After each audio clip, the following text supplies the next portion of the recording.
Daniel chapter 2. Now in the second year of Nebuchadnezzar's reign, Nebuchadnezzar had dreams. Notice the plural. And his spirit was so troubled that his sleep left him.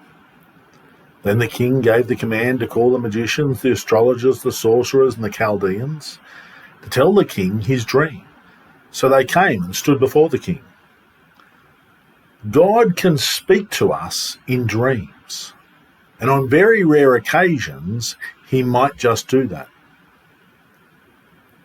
Verse 3, and the king said to him, I have had a dream, and my spirit is anxious to know the dream. Then the Chaldeans spoke to the king in Aramaic. By the way, this and the next 5 chapters are written in Aramaic, not Hebrew. O king, live forever. Tell your servants the dream, and we will give the interpretation. The king answered and said to the Chaldeans, my decision is firm.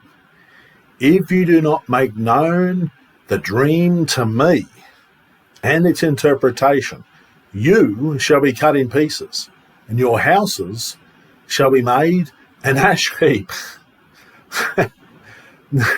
How's that for an incentive scheme? Tell me what I dream.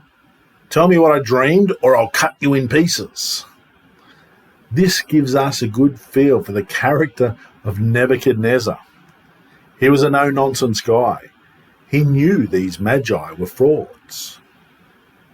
There are many people today who will offer to interpret your dreams, tell your fortune, read your palm, pull out tarot cards, tell you about your star sign. Steer well clear of such people. At best, they're frauds.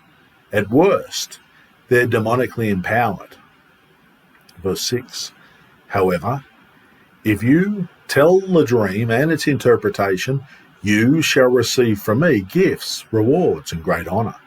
Therefore, tell me the dream and its interpretation.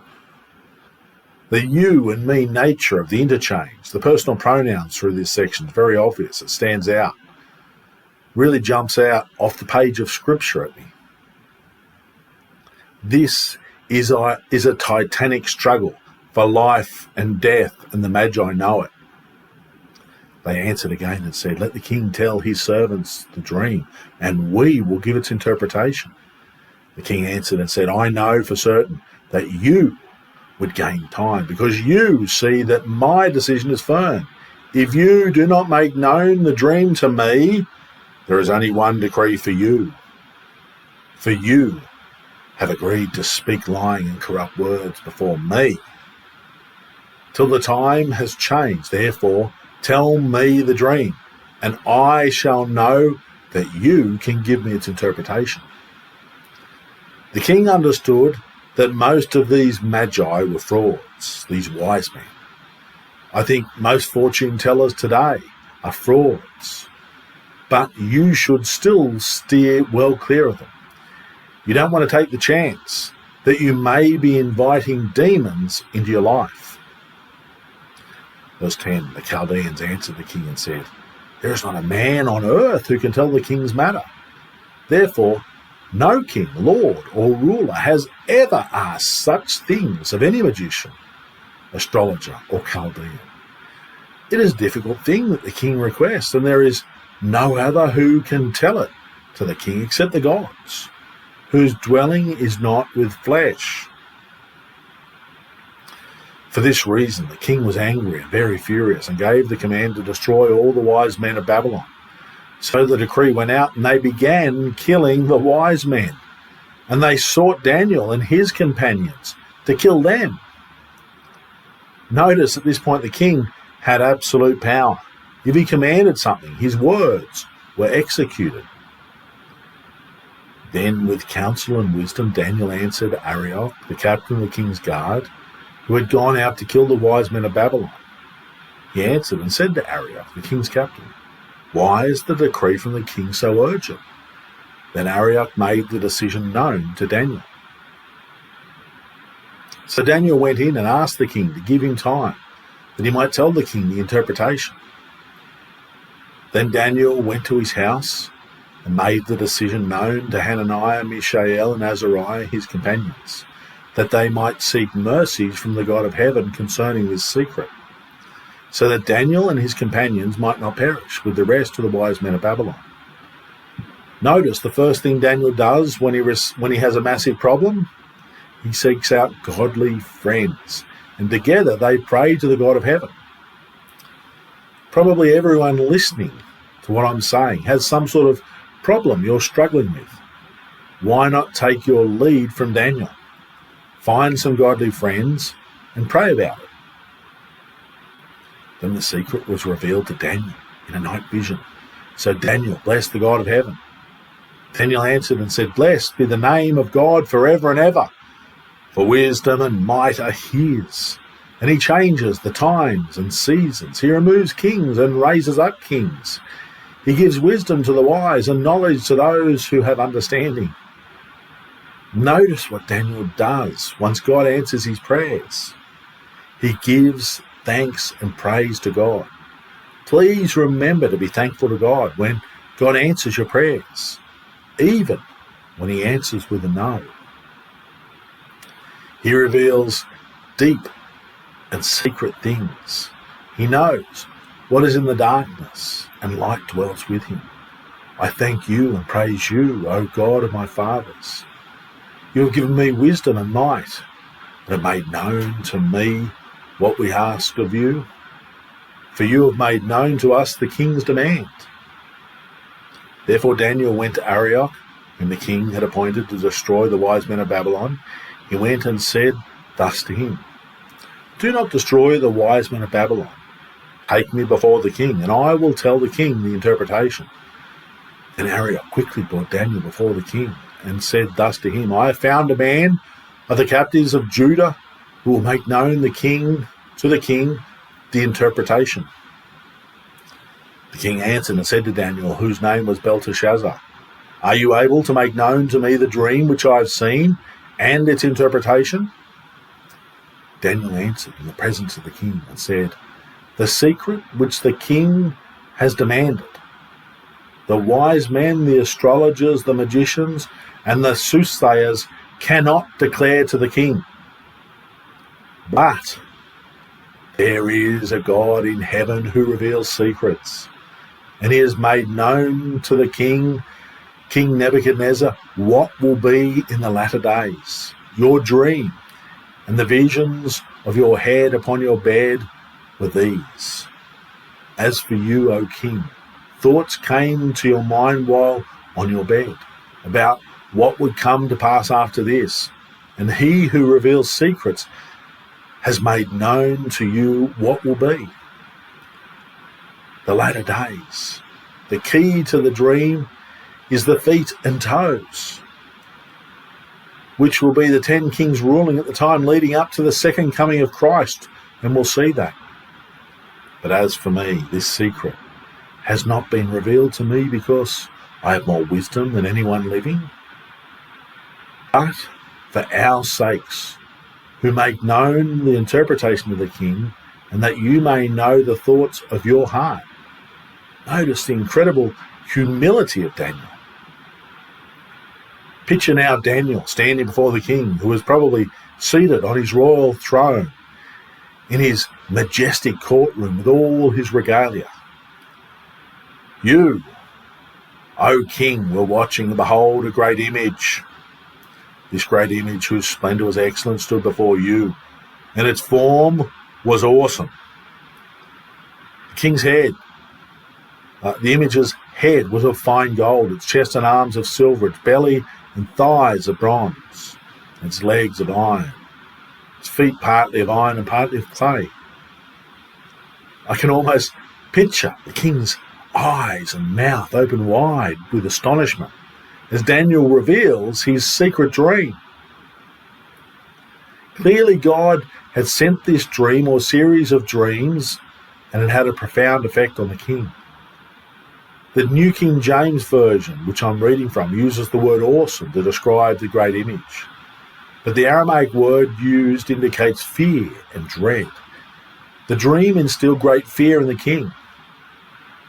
Notice the value and density of the metals decreases from the head down to the legs. Gold, silver, bronze and iron. I think this speaks of the decreasing power of the potentates over the kingdoms they ruled. Nebuchadnezzar had complete and total power.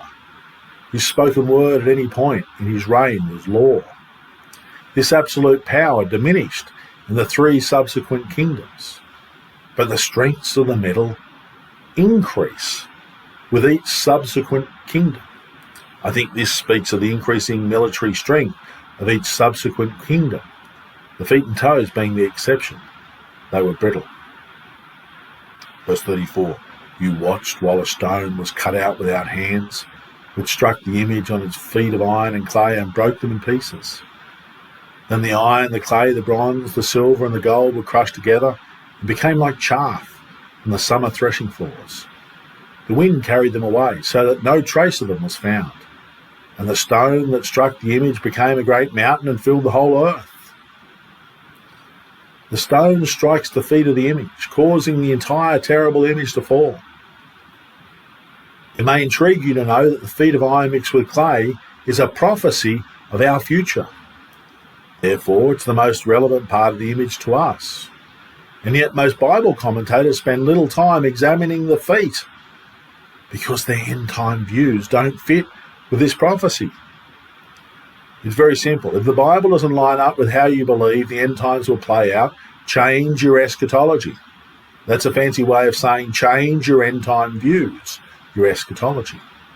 Don't ignore large parts of the Bible, or worse, change what the Bible says to fit your eschatology. Verse 36, this is the dream. Now we will tell the interpretation of it before the king. By revealing the secret dream, Daniel has presented his impeccable credentials to interpret the dream. Verse 37, you, O king, are a king of kings. For the God of heaven has given you a kingdom, power, strength and glory. And wherever the children of men dwell, or the beasts of the field and the birds of heaven, he has given them into your hands and has made you ruler over them all. You are this head of gold. But after you shall arise another kingdom, inferior to yours, then another, a third kingdom of bronze, which shall rule over all the earth. And the fourth kingdom shall be as strong as iron, inasmuch as iron breaks in pieces and shatters everything. And like iron that crushes, that kingdom will break in pieces and crush all the others. Of course, there's been other great empires throughout Europe, Asia, Africa and the Americas, but God is identifying those 4 empires in prophecy due to their relationship to the nation Israel. I believe these 4 empires specifically identify the period of time the Bible describes as the times of the Gentiles, a time that will conclude with Jesus' second coming. It was no great feat for God to describe Babylon as that nation was the current ruling power at that time. But God, through Daniel, predicts the 3 kingdoms that would follow Babylon. In subsequent chapters, these kingdoms will be fleshed out, with incredible details included. Notice the Roman kingdom has 2 iron legs. Rome divided into 2 parts, Western Rome and the Eastern Byzantine leg. Almost every diagrammatic representation of this image I could find showed Rome ending in AD 476, as this image does. But the Byzantine Empire endured for nearly another 1,000 years beyond the fall of Western Rome. So the timeline on this image is wrong. The eastern leg of Rome continued well into the 15th century. Verse 41, whereas you saw the feet and toes partly of potter's clay and partly of iron, the kingdom shall be divided. Yet the strength of the iron shall be in it, just as you saw the iron mixed with ceramic clay. And as the toes of the feet were partly of iron and partly of clay, so the kingdom shall be partly strong and partly fragile. Daniel spends 2 verses describing the head of gold, Babylon, probably to flatter Nebuchadnezzar. He spends half a verse on Medo-Persia, half a verse on Greece, and 1 verse on the Roman Empire. Yet Daniel spends 4 verses describing the feet. Clearly, the feet is the focus of Daniel's interpretation. Yet, as I said, most commentators quickly skip over the feet, the key to the image. I recently heard of an amillennialist preacher who was so clueless about the feet and toes, he attempted to make a joke of them and mockingly referred to the feet and 10 toes as the Avengers. That's not how the Word of God should be treated. The 10 toes are 10 rulers. 10 rulers that will be in power when Jesus returns. How do I know? Because I've studied the Bible. These 10 kings will come from the old Roman Empire of iron. How do I know? Because I take the Bible seriously. The Roman Empire is a very large region extending well beyond modern-day Europe, as you can see from this map. From Spain in the west to the Caspian Sea and Persian Gulf in the east, and the northern strip of Africa to the south. Verse 43, as you saw iron mixed with ceramic clay, they will mingle with the seed of men. Daniel is still describing the toes, but they will not adhere to one another, just as iron does not mix with clay. And in the days of these kings, the God of heaven will set up a kingdom which shall never be destroyed. And the kingdom shall not be left to other people. It shall break in pieces and consume all these kingdoms, and it shall stand forever. The feet and toes are partly strong and partly weak. They have some of the old Roman strength, but also a fragility. Well-meaning Bible students got excited over numerous economic and political alliances in Europe in the middle and late 20th century. In 1957, the Treaty of Rome, for example, caused great excitement, especially when in the early 1980s this group grew to a number of 10. Could this be the 10 toes? But the number quickly swelled beyond 10 members. I believe the 10 kings or leaders will come not from Europe, but from the full extent of the Roman Empire.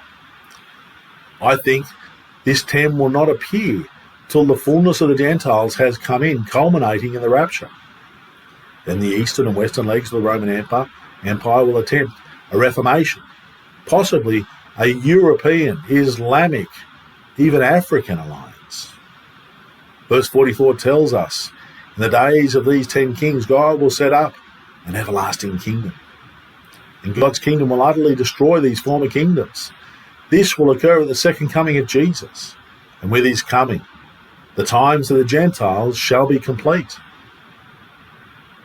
Inasmuch as you saw that the stone was cut out of the mountain without hands, and that it broke in pieces the iron, the bronze, the clay, the silver, and the gold, the great God has made known to the king what will come to pass after this.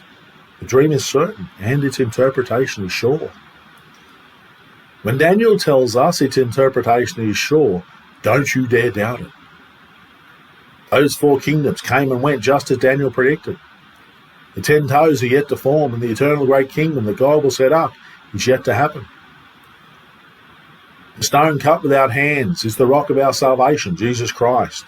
At his second coming, he will utterly destroy the 10 kings and remnants of these former kingdoms. Listen to me. This stone is coming. You can either be destroyed by this stone or reign with Jesus in his kingdom for all eternity. Then Nebuchadnezzar fell on his face, prostrate before Daniel, and commanded that they should present an offering and incense to him.